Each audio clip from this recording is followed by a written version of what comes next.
pour that coffee, and get ready for the live stream. Tell your friends and foes, press the share button. Yeah, press the share button. Because you know what they say? Sharing is caring, right?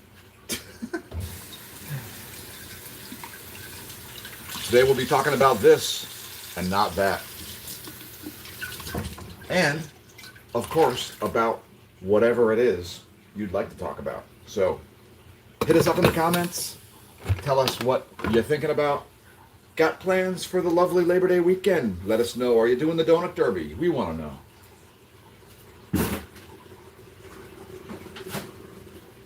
We want to know if you're doing the Donut Derby, so let us know in the comments. So no major solar activity here in the past 24 hours. We'll cover weather and basic everyday news stories. We might even talk about economics, markets, etc. So, won't you join us? Won't you press share? I guess the answer is no, because there's nobody here. Coming at you a little earlier today than we usually do. We'll also be ending a little earlier. So, but we have like an hour, so let's make the most of that. Gonna head up to the Smash News Network studio, since we are the least busted name in news. Like doing these Seat of the Pants live streams for people just like you.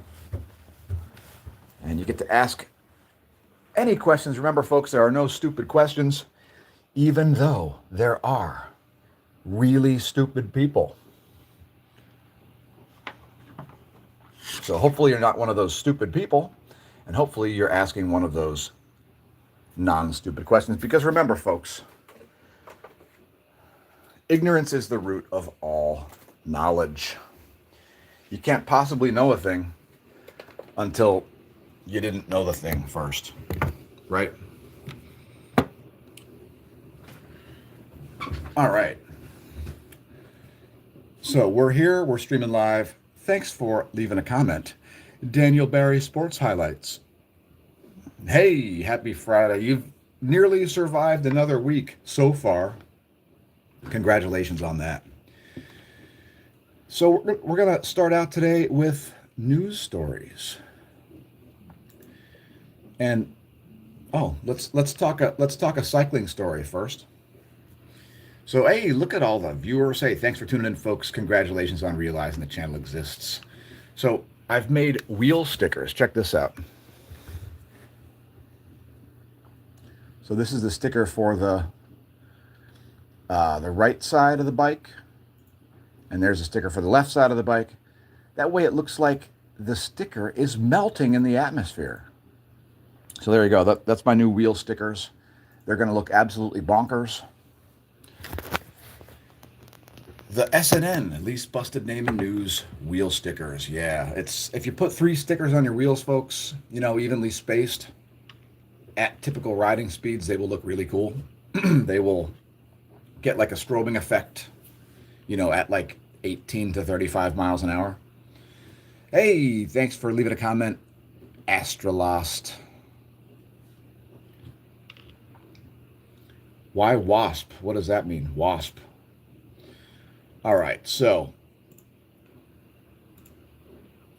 and again, if you've got news stories that you think we ought to cover, then let us know in the comments, and we'll be more than happy to consider doing so. So let me bring up our trusted browser. Anthony Milash says, I'm not a troll, but can you read my next comment out aloud? Maybe. Depends on what it is. Reminds me of when somebody asks me if I'll do them a favor. Could you do me a favor? It depends what it is.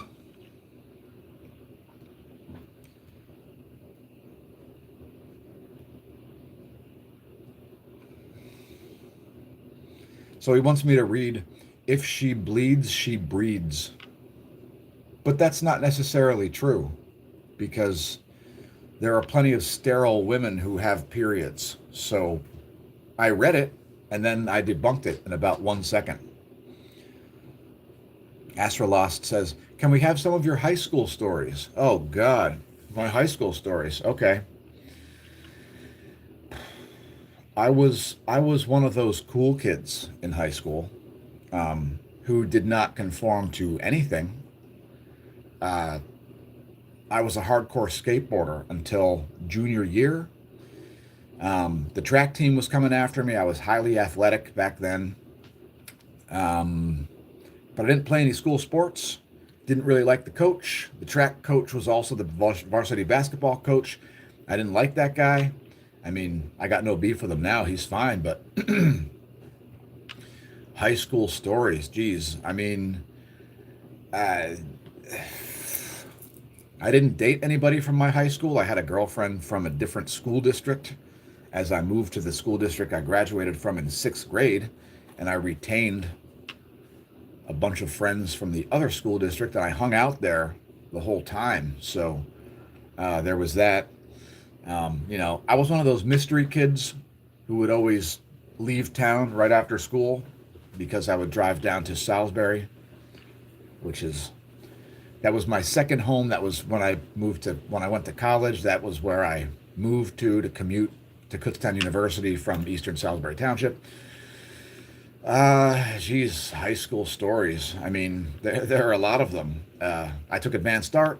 I was a college prep curriculum specializing in computer science with a math background. So when I graduated high school, I was CIS math major, computer information science. And yeah, it's I don't know, like stories from high school. I can't think of a particular story off the top of my head, but there are certainly a lot of them. And the good news is I've been hanging out with people I went to high school with. So maybe we will put some on the channel. That's a great story. I mean, high school stories are pretty bonkers. Um, Hey, thanks for leaving a like. If you did press the like button, Anthony Milosh. I do deserve a like. We've got 17 viewers and 3 likes. So press the like button, folks. Press share. I mean, look, we don't do this for free at the Smash News Network, least busted name of news. So so please at least press the things like patronize the channel a little bit. Press the share button. Tell your friends and foes about us. I will be calling balls and strikes forever. First name Daniel. Translation, my judge is God. God is my judge, not humans.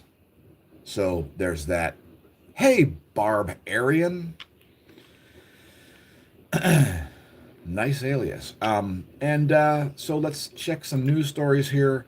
We're going to go general news, then earth weather, then space weather. We're going to go from inward to outward. All right. And dear 18 viewers, please press like. We've got 4 likes and 18 viewers. It's not a lot to press like. It's like using your turn signal in your car. Like, please do. Please do. Yields better results.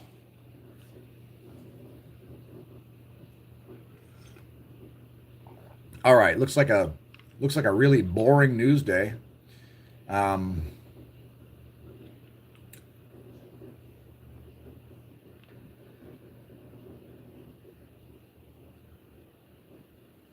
India's prime minister has been ignoring Donald Trump.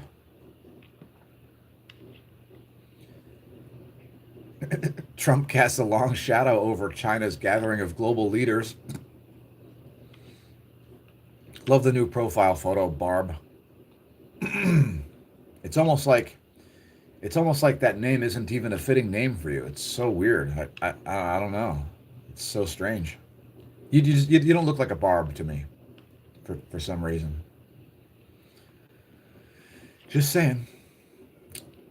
Let's go to a more edgy news source here because Yahoo News is pretty vanilla.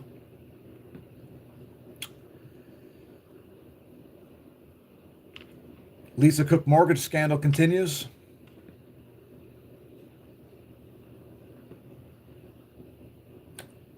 Yeah, news stories are pretty lame.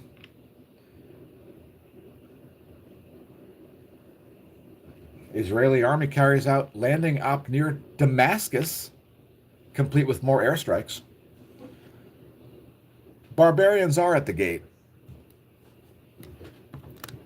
And by barbarians, I mean dum-dums. Dum-dums are at the gate. Like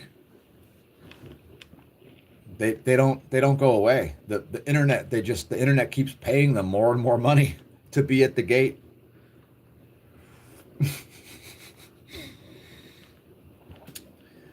Oh yeah, it must be a really, really lame news day. Israel attempts decapitation strikes of top Houthi leadership in Yemen. So yeah, I mean, war in the Middle East, pretty much a unilateral war. I mean, yeah, I mean, and look, the war in the Middle East is pretty interesting because it ultimately comes from it's a war for territory, to quote Sepultura. It's a war for territory and ultimately to eradicate each other. It's then of course on the Islamic side you've got the Shiite versus the Sunni, and that has to do with the succession of Muhammad's religious throne, effectively. Muhammad Yabal says, talk about the recognition of Somaliland in the U.S. government. I can't talk about that because I don't know anything about it. The recognition of Somaliland in the U.S. government. I know nothing about that. So I will not be commenting. Barbarian says humanity is lost. That's definitely not a concern. I mean, humans aren't fundamentally different than we were hundreds of thousands of years ago. So it's humanity's not lost. Oh, you want to know what I think about tariffs? So yeah, I'll gladly comment about tariffs, and thanks for asking, Rohit Kundu. Tariffs are idiotic, and tariffs harm the economy. The U.S. economy is the one that I'll be talking about here. So tariffs harm the economy. Why? The main reason is because the economy in the U.S. is consumer driven. So when you have higher prices, less choices, lower quality, and some outright shortages, those things hurt the consumer.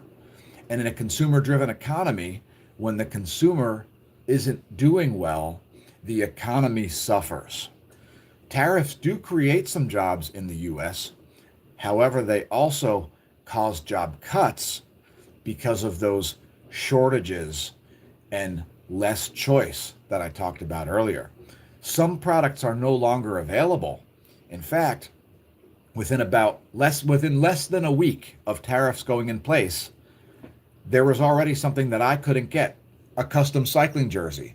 So it cost a lot more money and it cost a lot more time and a lot more energy to design new stuff and get a new sponsor for jerseys. Bike parts are another prime example. When you apply a tariff to a thing, a factory doesn't just appear out of thin air. It takes a long time for the infrastructure to update itself and produce the products that are no longer available thanks to tariffs. Also, tariffs are a tax that take money from the productive economy, which would be people like you and me and businesses, and they place it in the unproductive economy, which is the government. People that think taxes are beneficial to the economy are the people that fill their swimming pools by dipping water out of the deep end, spilling 2/3 of it, and pouring the remainder into the shallow end, and then wondering why their pool's empty. So that's tariffs. They are fully idiotic. And if it's the most beautiful word in the dictionary after love, religion, and God, then it's wow. I mean, beauty's in the eye of the beholders, thank goodness. Because, geez, if that's the most beautiful word, I'd hate to see the ugliest. Like, what's a worse word than tariffs? Just tax in general, like an umbrella term that includes tariffs? One of the worst things you could possibly do is take money out of the productive economy and put it into the unproductive government. So that's what tariffs do. And they're a tax. Like all the libertarians who are on board with tariffs, what did you vote for Gary Johnson too? Dude, I'm not searching for Somaliland. I don't know anything about Somaliland. It's not a big news story as far as I know. So if you know stuff about it, why not just type stuff about it in the comments? That might be smart. Yeah, tariffs are a tax that is passed on to the consumer. So a lot of dum-dums in the US think that China is going to pay the tariffs. And like, yeah, the exporters have to pay the tariff, but those costs get carried on to consumers. They're passed on, those costs, because they have to turn a profit or they can't run a business. So it's like, this is like trying to argue chemtrails, right? Because like, how fundamentally ignorant do you have to be about economics to think tariffs are beneficial in the current modern economy? Mohammed, I'm not interested in commenting on the war in Ukraine.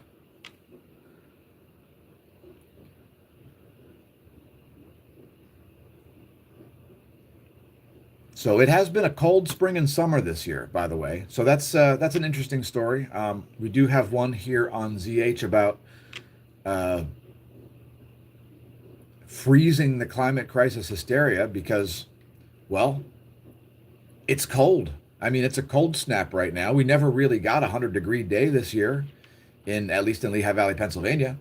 Um, and a bunch of cold Canadian air has been blasting through here, and it's not great.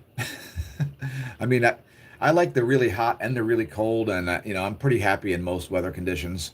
I'm a real outdoorsman. I mean, I spent years as a fisherman and of course decades as a pro cyclist. So yeah, I mean, it's climate. Climate, we can't forecast it. Like we can't forecast the weather more than a week out. So forecasting the climate is just adorable. It's adorable. Oh, that comet Atlas, the one that everybody says it's an alien spacecraft or whatever, it's just an interstellar comet. Like it's doing the stuff that an interstellar comet would do. So you can tell where a comet comes from based on its orbit. If it's in a totally weird orbit that's nothing like regular comets, then it might be an interstellar comet. So it has a weird orbit and it's a comet. So I don't know anything else about it. I don't know anything about it to make it interesting because it's not interesting to me. It's just a comet that doesn't happen to be from the Oort cloud or from within the solar system.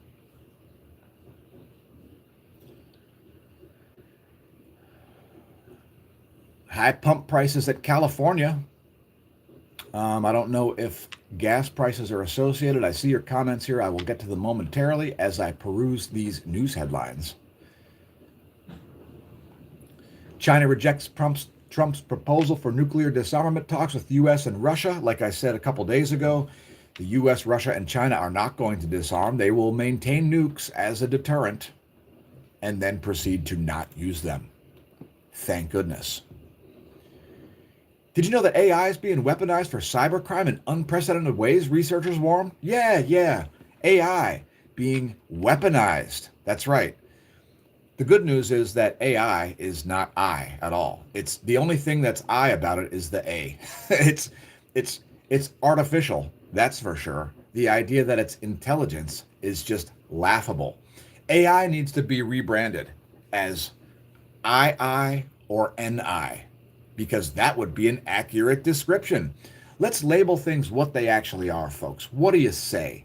Let's start calling AI II, imaginary intelligence, because its intelligence is imaginary. It doesn't have any imagination. If it did, It might be intelligence, but it doesn't. Or we could also call it NI. In fact, that's my favorite. Not intelligence. Because large language models and fully self-crashing Teslas have nothing resembling intelligence. And neither does Google, for that matter, or Yahoo, or Microsoft, or Apple, or Amazon. It's all a bunch of computer code. We're automating a bunch of things that could have been automated since the 1970s. And now that it's the 2020s, everybody's going, oh, what a breakthrough in AI. Wow, things are automated now that could have been automated for decades. It's great.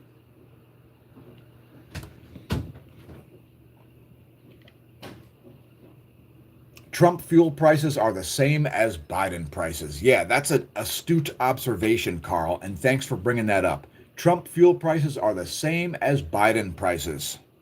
Like, let that one sink in. Wow, how's that economy doing? Okay. My primary concern for the United States has been the economy going back 24 years to 2001 when 9/11 caused an unprecedented stock market crash and basically a global shutdown. It was almost like COVID. It was like COVID warm-up edition. All right, let's talk about financial markets briefly here, as this stream is not going to be very long today. So looking at headlines here associated with, what do we have here? YouTube and Fox reach a deal to keep Fox content available on streaming platform. Wow!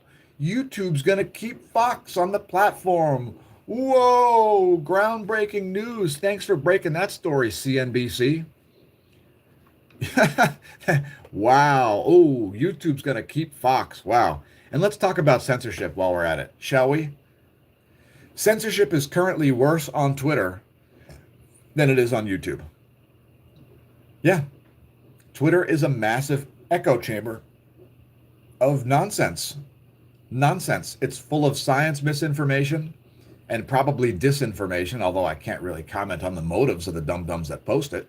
But like, Twitter is more censored than YouTube. For example, Professor Dave Explains has been banned from Twitter. I used to love to watch his tweets because he would just be like, fuck you, Ben Shapiro, you're a fucking fascist. And like every day he would post this like over the top stuff, and I loved it. And now he's banned.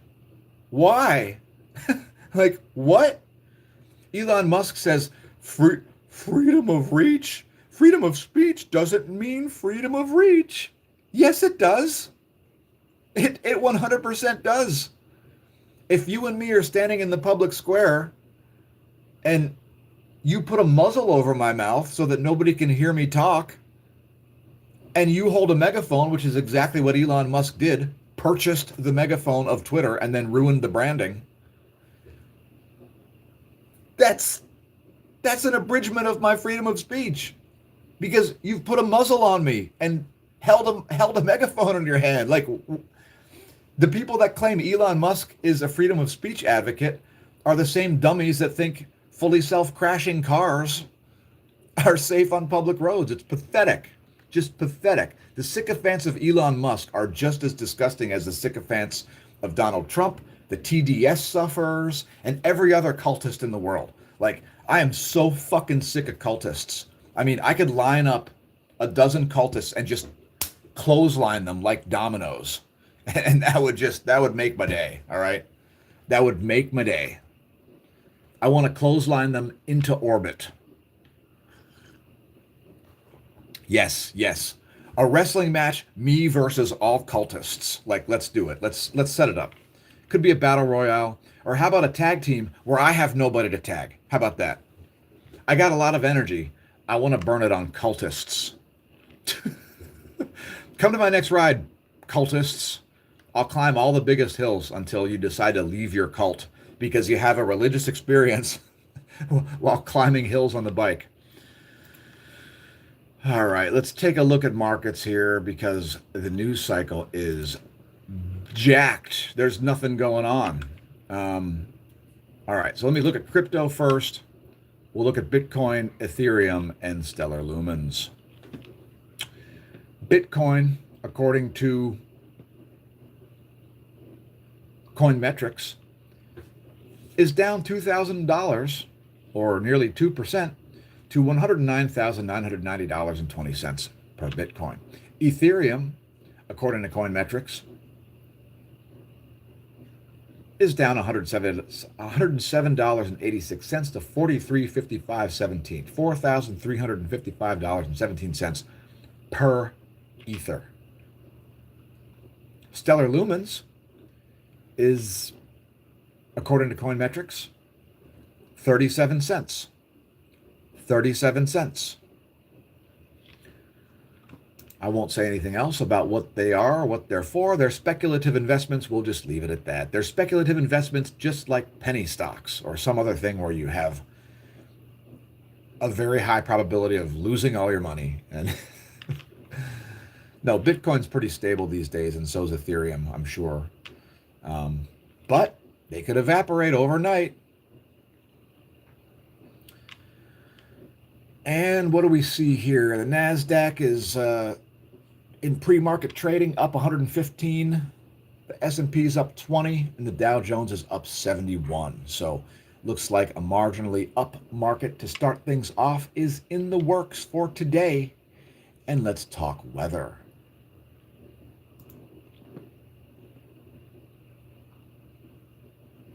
I'll show you the lovely U.S. Doppler radar. Yeah, I'll show you. I'm pretty hospitable like that. So I'm just gonna flip the camera around here, and there you go. U.S. Doppler radar, filmed guerrilla style,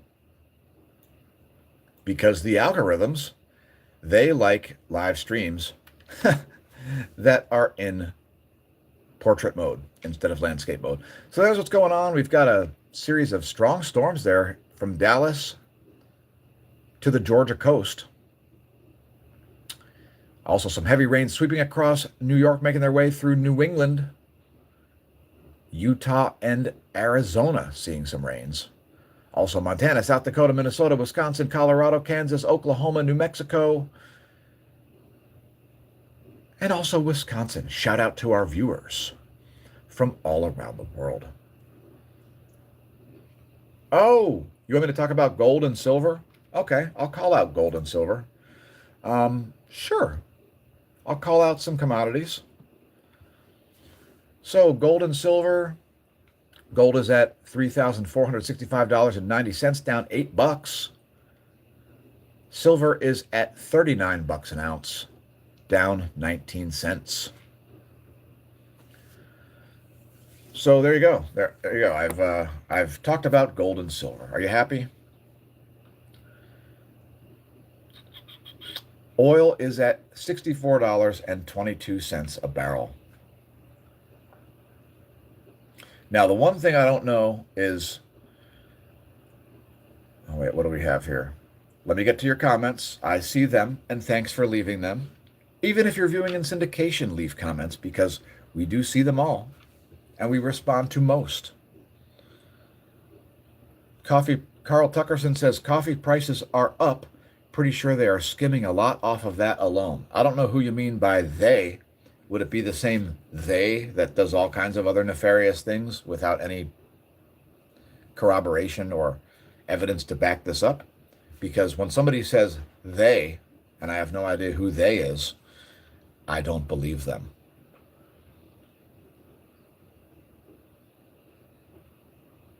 The dollar syndicate shaking in their boots. That's right. The dollar has zero chance of losing its status as the world's reserve currency. People keep crying about that. They're scared of China. They're scared of Russia. They're scared of the dollar. Like, how is the dollar going to lose its status as the reserve currency? How? I want to know how.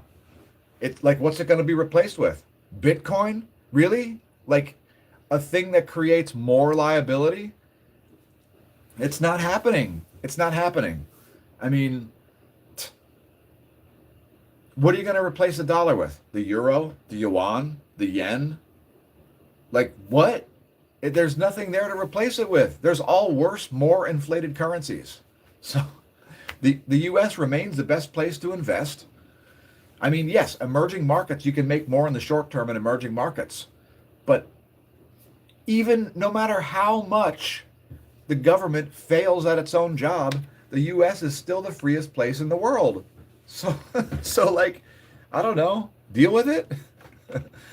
All right, so I covered weather here briefly. Um, let's talk space weather, as we do have some. We did have a proton event this week. It was pretty, uninteresting. Um, so let's take a look at these sunspots here. We're going to just show today's images, and we're going to do an animation of the colorized magnetogram. So that'll be something to check out, as the magnetic field shear is what really determines how likely a large solar flare is.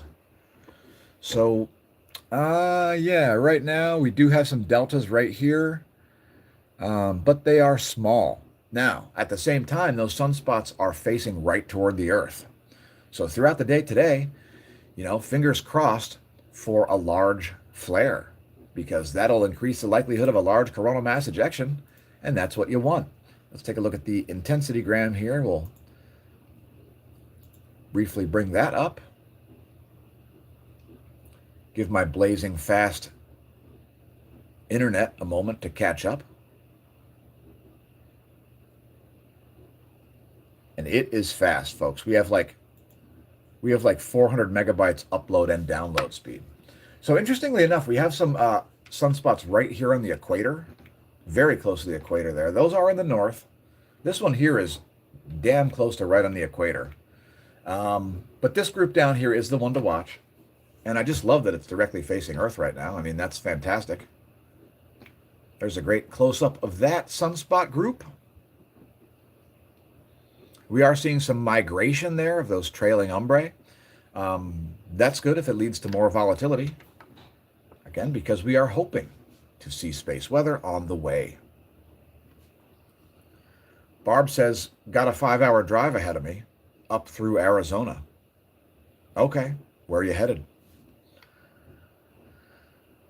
Oh, the collector of tariffs, they. So by they, you mean the government. Got it. Yeah, they need to be arrested for crimes against humanity. What are you going to do, arrest the whole government?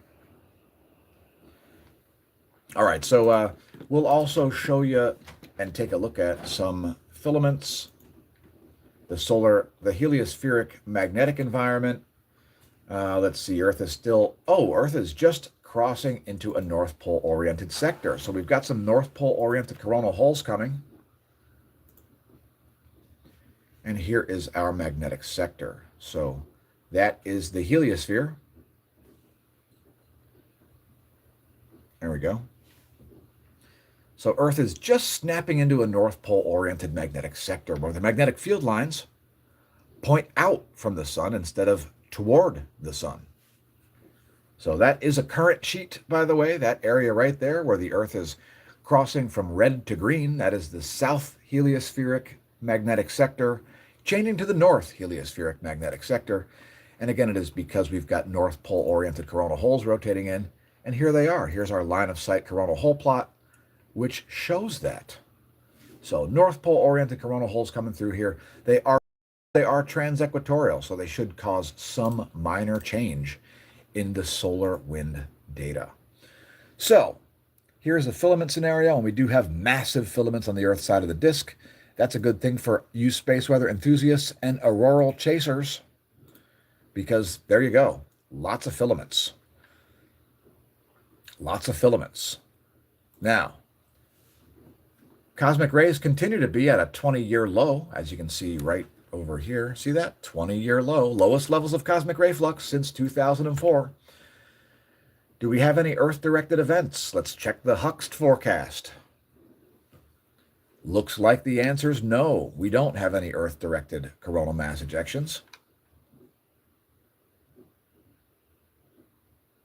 A bunch of coronal mass ejections, just not earthly directed ones.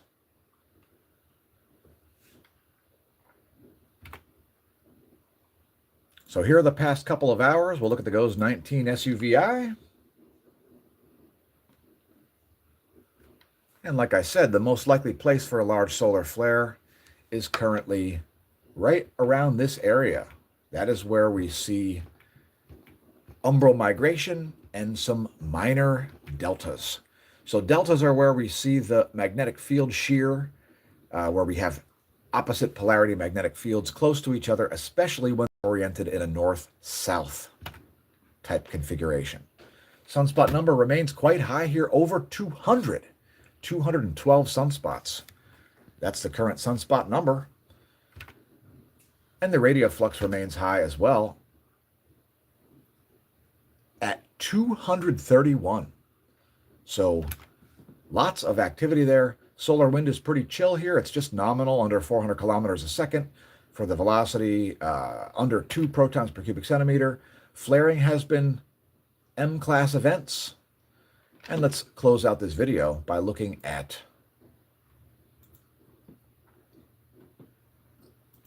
we'll look at yesterday plus today in, how about 131 angstroms? 131 is a great wavelength to show solar flaring. It does take more images per minute than the other wavelengths, save for 94 angstroms. So it's got a little higher temporal resolution there. So there you go. That's yesterday plus today. Speed that up a little bit. And actually, those M-class flares actually came from up here. So those are limb flares. And we just brought up a couple of days ago how solar flares are about 4% more likely based on the number Eugene crunched at the limbs. So yeah, that's about it. We're going to close this thing out. If you have any comments, now would be a good time to leave them, because we got another about 2 minutes where I will just ramble about whatever I want to ramble about. Hopefully you're going to have a lovely Labor Day weekend. Let us know what you're up to. If you're going to join us at the Donut Derby, tell us in the comments there. Labor Day, September 1st, is the annual Donut Derby. It is a mass start time trial, or you could say a fun bike race, if there can be such a thing. A fun bike race of 36 miles, all right? And here's the way it works. You ride 12 miles to the first donut stop, and then at the donut stop, you eat donuts. You ride 12 more miles. You return to the donut stop for donut stop number 2. You eat more donuts. You ride 12 more miles. That's 36 miles. And now you're back. And as long as you don't vomit, we will subtract 3 minutes for every donut eaten. So the record is over 50 donuts if you'd like to break the record. It's part eating contest, part bike race. It's not a sanctioned race. You don't have to have a license. You don't have to be on a team. It's not an invitational. It is a fundraiser for the largest cycling club in the Lehigh Valley, the Lehigh Valley Cycling Club. And I'm a huge sponsor of that cycling club myself. I do all sorts of stuff, not just volunteering, but leading rides and representing the club in videos like this. So yeah, that's the main thing going on this weekend. It's on Monday. Tell us all about your burgers and dogs in the comments. We'll be doing burgers and dogs on Sunday. So that's the day that most people in the U.S. have their picnics, is on Sunday. That is the biggest day for picnics.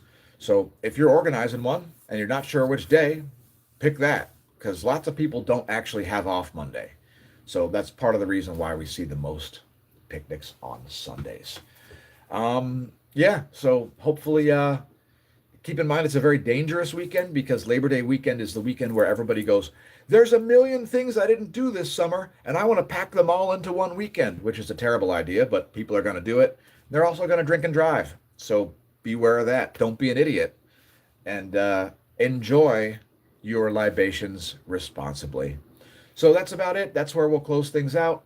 Let us know what you're up to. Tell us your beer selections. Tell us your potato salad recipe. You can find all kinds of stuff about us on social media. You can even find recipes at smashomash.com/forum. It's all free. Find our links below this video. Don't forget to press like, subscribe, and share. Press all the things. And maybe we'll even make another one of these videos sometime soon. So that's it. It's time to close out here at the Smash News Network, Least Busted Name in News. In the meantime, I'm Dan, a.k.a. Smash. aka Smash-O-Mash, signing off. And until tomorrow, may that solar wind be at your back.